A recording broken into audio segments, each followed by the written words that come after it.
big waves out there?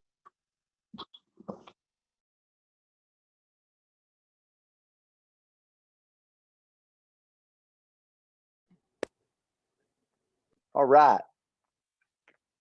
Yeah, if the big waves across the screen don't make you smile, then it's like this will change your whole attitude on a Monday if you let yourself do it, you know? Good to see everybody. And our word for today is probably one of my favorite topics. And it's one that I've shared across stages across the country, and it's about opinions. Opinions. You know, we can all look at ourselves and we can all say, you know, others' opinions shouldn't be my, you know, I shouldn't pay attention to it, right? They don't pay my bills. We got all these words and all these nice little phrases, but at the end of the day, if we're honest with ourselves, it still hurts. It still hurts. And I've talked to some of the toughest people that I know personally, and they're tough and they're scruff and they don't let opinions bother them. But then when we get to talking, it still hurts. Opinions hurt. You know, if you look at the definition of opinions, a view of or judgment formed about something, and necessarily, most of the times, not necessarily, but are they based on facts and knowledge? They're just not. I want to show this picture by Les Brown. I want you to look at this morning. And I'm going to keep in my 7 or 8 minutes, I promise. And if you're tuning in across the world, please in the chats, chat it up. Let us know where you're tuning in from.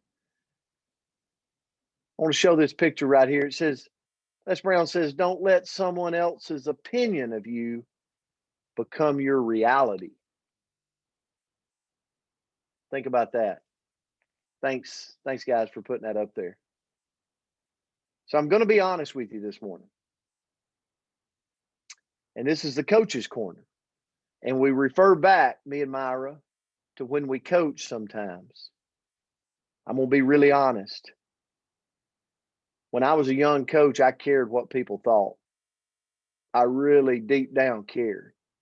When we lost a game and I walked in that convenience store to the Saturday morning coffee club, I cared. I cared what they thought. They'd say, Coach, wasn't a good game last night. And I'd walk out of there feeling like they were still talking about me when I walked out the door. And it bothered me. I cared what people's opinions were of me. And really, as I moved through my career as a coach into the head coach role, I got better, but I still cared. Now, I didn't admit it. My ego wouldn't let me admit it. I don't care what people think. But at the end of the day, when the door's shut, my actions didn't match up. I did care. And it was not until I clashed into the world of network marketing. And there's going to be people who's watching this, network marketing.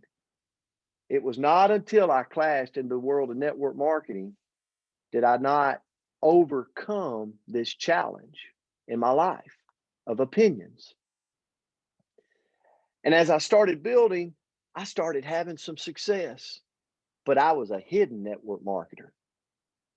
I remember getting a car one time in our company and I parked it in a corner in a cubby hole of our school where nobody'd see it because I didn't want them talking about me. I didn't want them sharing. I didn't want them talking behind my back. I'd pull up and get my car washed and somebody would ask me, hey, what's that Lamu thing on your car? And I'd say, well, it's a company that I'm employed by, and I'd get in it and drive off. I thought, boy, Brent, you're terrible. You're terrible at this. You know why I didn't tell them? Because I was always worried about opinions, what they thought about what I was doing. I call it social acceptance. I spoke across the country on social acceptance. A lot of times the social acceptance in our life of what people think around us has got us so controlled that we won't pursue what we want to pursue because of other people's opinions. And whether we want to admit it or not, it's real. It's real. It could be in your health, it could be in your relationships, or it could be in your profession. In my case, it was my profession. So what did I do? I want to move real quick. The first step to overcoming it is I had to admit it. I had to accept that social acceptance was a barrier for me. And when I accepted it, then it was time to work on changing it. And the first thing I did is I had to learn what I wanted to grow in. If I wanted to know that I was in the right thing and I was doing the right thing, I had to become pro in what I was doing. And that's what I started doing. I remember the first thing I did in network marketing is I remember Rise of the Entrepreneur changed everything because it was some of the sharpest minds around the world talking about how beautiful this industry was. But I was letting the fear of what other people in my community thought, it was holding me back. And it was all going back to the definition, not necessarily based on fact or knowledge. They didn't understand, or at least I didn't think they did. And I was letting it hold me back. So my goal to you, I got a lot more, as you can see. I'm not going to get to it, but my goal for you this morning is, if you're honest with yourself and opinions do bother you, dive down into something that will drive your belief so high that you know when you lay your head down on at night, you are truly at the right place doing the right thing for you. Because God, here's the number one thing, God made us all different. He made us all different with different talents and different abilities. And so if you truly believe with all your belief that you're headed in the right direction, you're doing the right thing, and you're where God planted you to be, then go run your race. And don't let other people's opinions stop you from the race you're running. Coach, I'll turn it to you.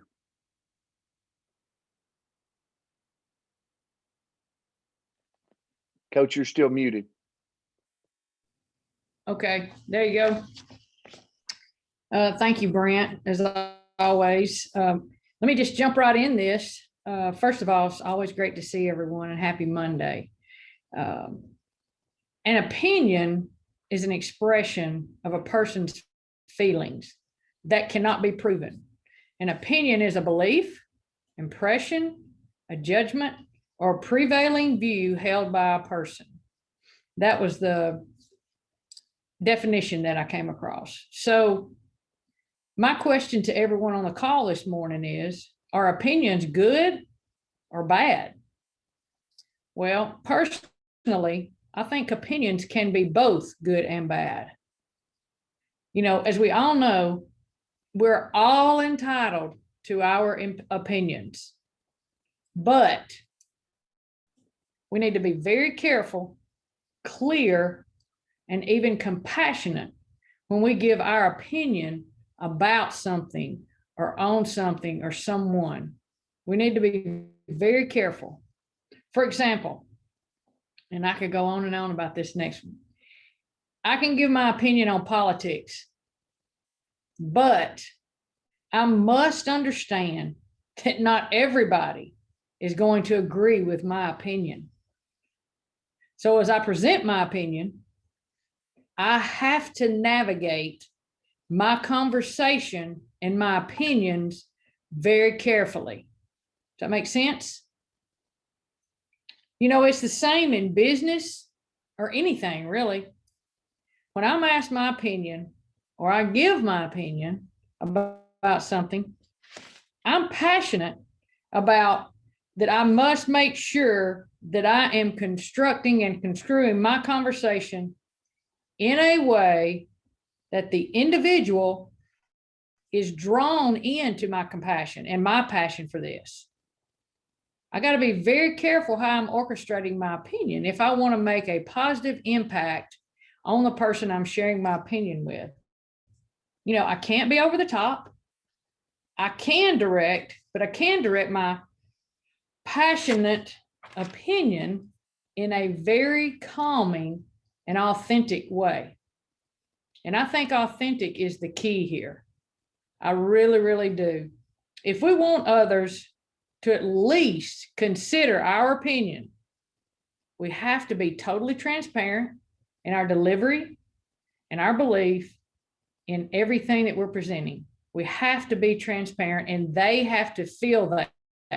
I know if someone gives me their opinion, I respectfully will listen. And if I feel that transparency and I feel that compassion, I promise you, they're going to reel me in. You know, we always say you can't fool children. Well, you can't fool true adults either. You can't. So as we're giving opinions, or I'm receiving an opinion from someone, if I feel like somebody's trying to shyster me or trying to be a little bit untruthful just to help themselves, I'm gonna be leery of that.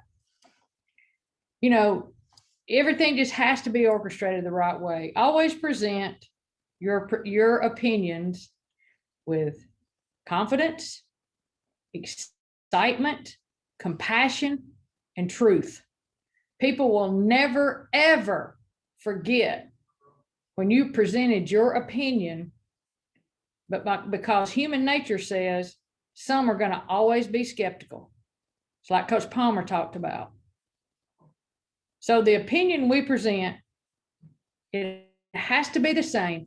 If I'm talking to Anna and I'm giving my opinion about something and she totally buys into what I'm talking to her about or giving my opinion to, I can promise you that opinion that I gave on that day one has got to be the same in day 250 for she and I to stay connected and get that belief.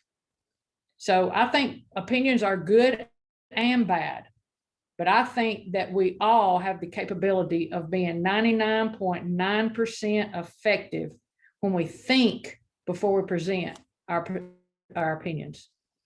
So that's it, Coach. Coach, thanks so much. Yeah, love this word, because we all got them and they can change. Opinions can change. So remember that. Love you guys. Grateful for you. Have a great Monday. Let's go rock the world today. Make a difference. See you. Bye, guys. Love y'all. Thanks, Myra. Thanks, Thank Brent. you, Myra. I liked what you said.